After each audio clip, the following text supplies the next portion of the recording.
Hi friends, Siddaramaiah ತಾಯಿಗೆ cancer ಇತ್ತು ಅನ್ನೋದು ನಿಮಗೆ ಗೊತ್ತಾ? ಮದ್ವೆನೇ ಆಗಲ್ಲ ಅಂತಿದ್ದ ಸಿದ್ದರಾಮಯ್ಯ ಪಾರ್ವತಿ ಅವರನ್ನ ಕೈ ಹಿಡಿದಿದ್ಯಾಕೆ? ಸಿದ್ದರಾಮಯ್ಯ ಪಂಚೆಯನ್ನೇ ಧರಿಸೋದು ಯಾಕೆ? ಒಂದು ಸಲಕ್ಕೆ 40-60 ಜೊತೆ ಪಂಚೆ ಶರ್ಟ್ ತಗೊಳ್ಳೋದು ಯಾಕೆ?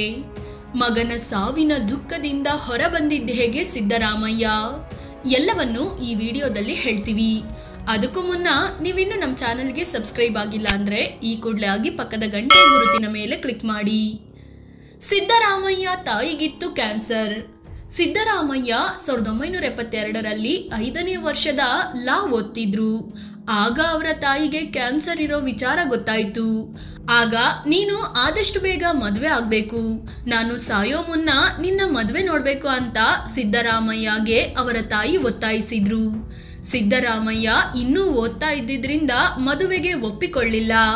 ಬದಲಿಗೆ ಸಿದ್ದರಾಮಯ್ಯ ತಮ್ಮ ಕಿರಿಯ ಸಹೋದರ ಸಿದ್ದೇಗೌಡರಿಗೆ ಮದುವೆ ಮಾಡೋಣ ಅಂದ್ರು. ಹೀಗಾಗಿ ಸಿದ್ದುಗಿಂತ ಮುನ್ನ ಅವರ ತಮ್ಮನ ಮದುವೆ ಆಯಿತು. ಸಿದ್ದರಾಮಯ್ಯಗೆ ಪಾರ್ವತಿ ಅವರು ಸಿಕ್ಕಿದ್ ಹೇಗೆ? ಸಿದ್ದರಾಮಯ್ಯ ತಾವು ಮದುವೆನೇ ಆಗಲ್ಲ ಅಂತ ನಿರ್ಧಾರ ಮಾಡಿಕೊಂಡಿದ್ರು. ಪಾರ್ವತಿ ಸಿದ್ದರಾಮಯ್ಯ ಮೂಲತಃ ಟಿ ನರಸೀಪುರದವರು. ತಾತನ ಕಾಲದಿಂದಲೂ ಬೆಂಗಳೂರಿನಲ್ಲಿ ಬಂದು ನೆಲೆಸಿದ್ರು. ಲಾ ಮುಗಿದ ಬಳಿಕ ಸಿದ್ದರಾಮಯ್ಯ ಕೂಡ ಬೆಂಗಳೂರಿಗೆ ಬಂದ್ರು. ಆಗ ಪಾರ್ವತಿ ಅವರ ತಂದೆಯ ಪರಿಚಯವಾಯಿತು. ಹೀಗೆ ಕಾಲ ಕಳೆದಂತೆ ಅವರ ಕುಟುಂಬದ ಜೊತೆಗೂ ಕ್ಲೋಸ್ ಆದ್ರು. ಕೊನೆಗೆ ಎಲ್ಲಾ ಹಿರಿಯರು ನಿಶ್ಚಯಿಸಿದ ಬಳಿಕ ಸಿದ್ದರಾಮಯ್ಯ 1977ರ ಮೇ 5ರಂದು ಪಾರ್ವತಿ ಅವರನ್ನ ಮದುವೆ ಆದ್ರು. ಸಿದ್ದರಾಮಯ್ಯ ಪಂಚೆಯನ್ನೇ ಧರಿಸೋದ್ಯಾಕೆ?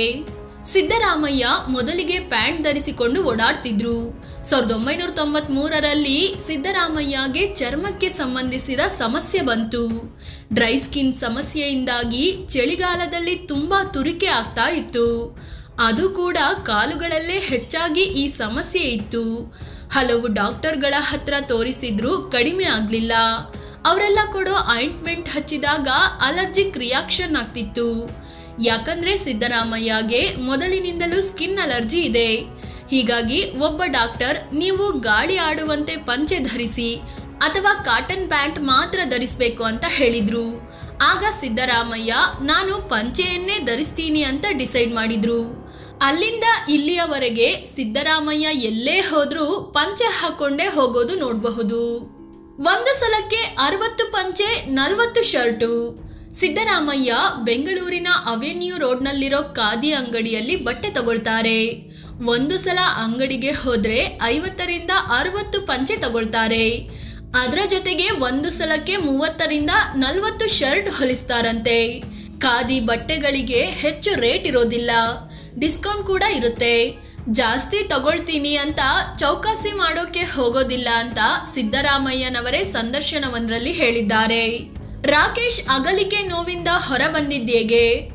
ಸಿದ್ದರಾಮಯ್ಯ ಉತ್ತರಾಧಿಕಾರಿ ಅಂತಲೇ ಬಿಂಬಿತರಾಗಿದ್ದವರು ರಾಕೇಶ್. ಇವರು ತಂದೆ ತಾಯಿಗೂ ಹೇಳದೆ ಬೇರೆ ಸಮುದಾಯದ ಹುಡುಗಿನ ಮದುವೆ ಆಗಿದ್ರು. ಆಕೆನೇ ಸ್ಮಿತಾ ರಾಕೇಶ್.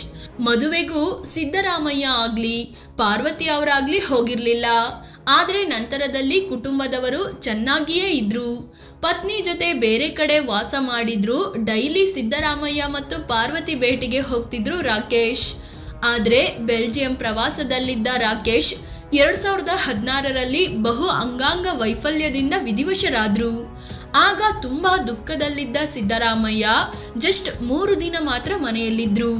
ಸಿಎಂ ಆಗಿದ್ರಿಂದ ನಾನು ಎಲ್ಲವನ್ನೂ ಸಹಿಸಿಕೊಂಡು ಕೆಲಸದಲ್ಲಿ ಮಗ್ನನಾದೆ ಅಂತ ಸಿದ್ದರಾಮಯ್ಯ ಹೇಳ್ಕೊಂಡಿದ್ದಾರೆ. ಊರಿನಿಂದಲೇ ದಿನಸಿ, ಬೆಣ್ಣೆ, ಮೊಟ್ಟೆ ಸಪ್ಲೈ. ಸಿದ್ದರಾಮಯ್ಯ ಒಂದು ದಿನವೂ ಮನೆಗೆ ದಿನಸಿ ತಗೊಂಡು ಹೋಗಲ್ವಂತೆ. ಪತ್ನಿ ಪಾರ್ವತಿಯೇ ಎಲ್ಲವನ್ನು ನೋಡಿಕೊಳ್ತಾರೆ. ಇನ್ನೊಂದು ವಿಚಾರ ಅಂದ್ರೆ ಸಿದ್ದರಾಮಯ್ಯಗೆ ಬೇಳೆ, ಅಕ್ಕಿ, ರಾಗಿ, ಬೆಣ್ಣೆ, ಮೊಟ್ಟೆ, ತೆಂಗಿನಕಾಯಿ ಎಲ್ಲವೂ ಕೂಡ ಊರಿನಿಂದಲೇ ಬರುತ್ತೆ. ಇನ್ನು ಕೆಲ ಅಗತ್ಯ ವಸ್ತುಗಳನ್ನು ಮಾತ್ರವೇ ಲೋಕಲ್ ಆಗಿ ಪತ್ನಿ ತರಿಸ್ಕೊಳ್ತಾರಂತೆ. ಫ್ರೆಂಡ್ಸ್, ಇದು ಸಿದ್ದರಾಮಯ್ಯರ ಕೆಲವೊಂದು ಅಪರೂಪದ ವಿಚಾರಗಳನ್ನು ನಿಮ್ಮ ಮುಂದಿಡುವ ಪ್ರಯತ್ನ. ಈ ಬಗ್ಗೆ ನಿಮ್ಗೇನನ್ಸುತ್ತೆ ಅಂತ ಕಾಮೆಂಟ್ ಮಾಡಿ ಹೇಳಿ. ಅದೇ ರೀತಿ ನೀವಿನ್ನು ನಮ್ಮ ಚಾನಲ್ಗೆ ಸಬ್ಸ್ಕ್ರೈಬ್ ಆಗಿಲ್ಲ ಅಂದರೆ ಈ ಕೂಡಲೇ ಆಗಿ ಪಕ್ಕದ ಗಂಟೆ ಗುರುತಿನ ಮೇಲೆ ಕ್ಲಿಕ್ ಮಾಡಿ. ಧನ್ಯವಾದ.